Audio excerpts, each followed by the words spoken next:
Do you remember the way the air used to smell in December? It wasn't just the scent of pine needles or peppermint. It was the scent of anticipation. It was a time when the world seemed to move a little slower, when magic wasn't something you downloaded, but something you made with your own hands. If you close your eyes, you can probably still see the glow of those big ceramic bulbs on the roofline, or hear the crinkle of wrapping paper that was carefully saved from the year before. We are the generation that knows what Christmas used to be. We lived through the transition from black and white to Technicolor, from main streets to shopping malls. But deep down, we know that the golden age of the holidays happened right there in our living rooms in the 1950s, 60s, and 70s. Today, we aren't just looking back, we are going home. We are unwrapping 30 cherished traditions that have slowly faded into history, but will never fade from our hearts. Let's take a walk down memory lane together. First, let's talk about the book that started it all. Do you remember the weight of it? The Sears Wish Book. It wasn't just a catalog, it was 600 pages of pure, unadulterated childhood dreams. It would arrive in late summer, signaling that the countdown had officially begun. We didn't scroll through screens. We lay on our bellies on the living room rug, markers in hand, circling toys until the pages were worn thin. It was the original wish list, a tangible, heavy book of possibilities that offered months of dreaming before a single package was ever wrapped. No app will ever replace the smell of that paper and the thrill of turning the page. And when the season finally arrived, do you remember how elegant the women looked? It brings us to our second memory, the Christmas corsage. It seems almost foreign now, doesn't it? But back then, every woman wore one. They were elaborate, beautiful little masterpieces made of tiny ornaments, ribbons, and bells. If a husband forgot to buy one, oh, he was in trouble. They pinned them to their heavy winter coats for church or holiday parties. It was a symbol of holiday elegance, a touch of class that has completely vanished from our modern wardrobe. But the beauty inside our homes wasn't always bought at a store. Number 3 is our handmade ornaments. We didn't have Pinterest fails, we had family masterpieces. Do you remember mixing the bread dough? Stringing the popcorn and cranberries until your fingers were stained red and sticky. We made chains out of construction paper and glued them with that white paste that smelled like peppermint. They weren't perfect, they were lopsided and messy, but they turned our trees into unique family scrapbooks. Each one held a memory of a kitchen table and laughter. Speaking of trees, some of us went a completely different direction in the 1960s. Number 4, the aluminum tree and the color wheel. It was space-age chic right in the living room. Since we couldn't put electric lights on the metal branches without risking a shock, we used those rotating color wheels. Do you remember the hum of the motor? The way the room would bathe in a slow, hypnotic cycle of psychedelic red, then green, then blue and yellow. It was pure 1960s magic. A futuristic dream that feels so wonderfully retro today. If we did venture out of the house, it was often for one specific reason. Number 5, the department store windows. Before we had screens in our pockets, the most spectacular sights were behind plate glass. Macy's, Gimbals, they created elaborate mechanical wonderlands. We would make special trips downtown, bundled up in scarves and mittens, pressing our noses against the cold glass just to see the puppets move and the trains run. It was theater on the sidewalk, and it was free for everyone to enjoy. And do you remember how quiet the world used to get? Number 6, the blue laws. Sundays were sacred. In December, this meant everything was closed. There was no panic shopping, no running errands. It forced us to slow down. It forced us to actually spend the day together as a family. The hustle of 24/7 commerce didn't exist. We had permission to rest, and in that rest, we found the spirit of the season.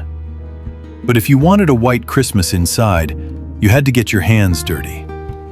Number 7 was DIY tree flocking. Do you remember those kits? You'd hook the vacuum cleaner up in reverse or use a spray can and coat the tree in adhesive and white fibers. It was messy. It was chaotic. Looking back, it might have even contained asbestos. But in the moment, it was a beloved family tradition that transformed a green tree into a snowy masterpiece, right there on the carpet. On Christmas morning, the stocking was the first thing we reached for. And what did we find? Number 8, oranges and nuts in the toe. It was a tradition passed down from the Depression era that lingered in our homes for decades. That orange was a luxury to our parents, a rare treat of winter sweetness. And the mixed nuts gave us something to do while we waited for the adults to wake up. Simple pleasures. Today, they've been replaced by gift cards and gadgets, but we remember the weight of that orange. And when the guests arrived, what was on the coffee table? Number 9, the 3-tier cookie tray. It was usually silver or silver-plated, and it was the centerpiece of the living room, piled high with homemade treats. It wasn't just about the sugar, it was a symbol of hospitality. It invited everyone to help themselves. It gave us kids constant temptation as we walked by. It said, "You are welcome here. Have something sweet." We didn't just stay inside, though. Number 10 reminds us of downtown Christmas magic. Before the strip malls took over, downtown was the heart of the holiday. The cities would transform Main Street into a winter wonderland. Do you remember the garland wrapped around the lampposts? The festive banners strung across the street? A trip downtown to see the lights wasn't a chore. It was a cherished family outing. And the music? It didn't come from a speaker. Number 11, door-to-door caroling. The winter air was filled with actual voices. Groups from churches, scouts, or just neighbors would go house to house. If you were the homeowner, you kept hot chocolate ready just in case. There was a magical surprise in hearing voices singing "Silent Night" on your front porch. That human connection, that face-to-face sharing of joy, is something we miss dearly. Now, let's talk about the tree again, specifically the tinsel. Number 12, lead tinsel. We didn't know it was dangerous then, we just knew it was beautiful. Those shimmering silver strands were made of lead until 1972. The weight of them made them hang perfectly straight. We would spend hours draping them one by one, or throwing them in clumps if we got tired, creating waterfalls of sparkle. Modern plastic tinsel just can't match that heavy, magical shimmer that caught the lights so perfectly. How did we pay for all this? Number 13, Christmas Club accounts. Do you remember the little coupon books? Starting in January, we would go to the bank and make a weekly deposit. It taught us discipline. It taught us delayed gratification. Thank you. Then, by November, a check would arrive. It felt like winning the lottery, but it was just our own hard work coming back to us. It was a lesson in patience that credit cards have made us forget. Some of us even remember a time that seems frightening now. Number 14, real candles on trees. In the 60s and 70s, some families still held to the old ways. It was dangerous, absolutely. But can you remember the quality of that light? The flickering glow was unlike anything electric. We would light them for just a few minutes, buckets of water or fire extinguishers standing by, just to witness that ancient, breathless magic. For those of us without a fireplace, technology stepped in. Number 15, the TV Yule log. Starting in 1966, the TV stations would broadcast a continuous loop of a burning fireplace. We gathered around the television set as if it were a real hearth. It sounds funny now, but it was a communal experience. We were all watching the same fire, sharing the same warmth across the miles. We kept the kids busy with simple things too. Number 16, paper chain decorations. We spent hours cutting strips of red and green construction paper, licking the glue and linking them together. We draped them over doorways, over windows, and around the tree. It was a simple craft that filled our homes with a handmade spirit, a visual representation of the hours we spent together. And then there were the lights that moved. Number 17, bubble lights. Do you remember staring at them? They contained a liquid that would percolate when the bulb got hot. We would sit there, hypnotized by the gentle bubbling, watching the motion. It was a unique, vintage magic, a little bit of science and a lot of wonder that modern LEDs just cannot replicate. We even had different tastes back then. Number 18, fruitcake. Believe it or not, it wasn't always a punchline. It was actually wanted. Families spent days making them, soaking the fruits in brandy for months. When you received one, it was a sign of respect. You served slices with pride. It was dense, rich, and full of history. Saturday mornings in December were their own special kind of torture and delight. Number 19, the Saturday toy commercial blitz. Between our favorite cartoons, we were bombarded. Elaborate ads for G.I. Joe, Easy Bake Ovens, and Chatty Cathy. These commercials fueled our wishes. They helped us construct the arguments we would present to our parents. They were the soundtrack to our holiday dreaming. Our mailboxes were fuller then too. Number 20, hundreds of Christmas cards. Every day in December, the mailman brought a flurry of envelopes. We didn't just open them, we displayed them. We taped them to door frames, strung them on ribbons, or stood them on the mantle. They were handwritten notes, personal signatures, tangible proof that someone, somewhere, was thinking of us. That personal touch in a pre-digital world is fading fast. And on the back of those envelopes? Number 21, Christmas seals. Those decorative charity stamps from the American Lung Association. They adorned every letter and package. We bought sheets of them to support a good cause and to add a little festive cheer to our mail. It was a small act of charity that everyone participated in. Workplaces were different too. Number 22, cash Christmas bonuses. Do you remember when the boss would hand out an envelope? Inside was crisp cash. It wasn't a direct deposit code, it was a personal, tangible thank you that families counted on for their holiday shopping. It felt personal.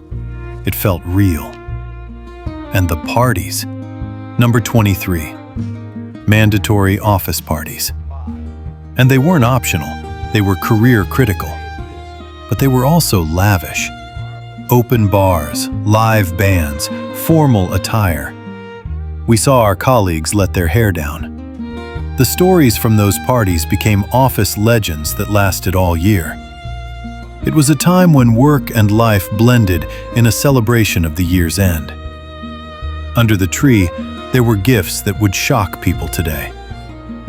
Number 24, cigarettes for Christmas. It was a different world. Cartons of cigarettes were acceptable, common gifts. The tobacco companies even made special holiday packaging. We saw ads with Santa smoking. It's a tradition that has thankfully gone up in smoke, but it remains a distinct marker of the era we lived through. Our schools were the center of the community. Number 25, school Christmas pageants. We didn't have winter concerts, we had pageants. Elaborate nativity scenes, religious songs, costumes that mothers sewed for months. The auditoriums were packed with parents and grandparents. It was a shared community event that defined the season for the whole town. When we sat down for dinner, the table looked different. Number 26, fine china. Christmas dinner was served on the good plates, the ones we were terrified to break. We used the treasured silver and the real crystal. Setting an elegant table showed how much you cared about the people sitting around it. It was a sign of respect for the holiday and for each other. And we matched the table.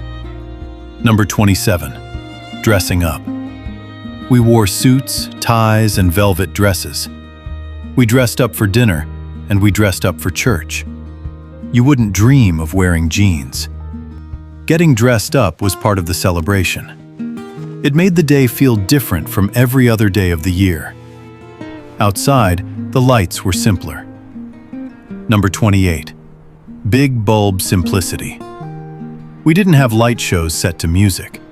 We had simple, large, colorful C9 bulbs outlining the roof or the doorway.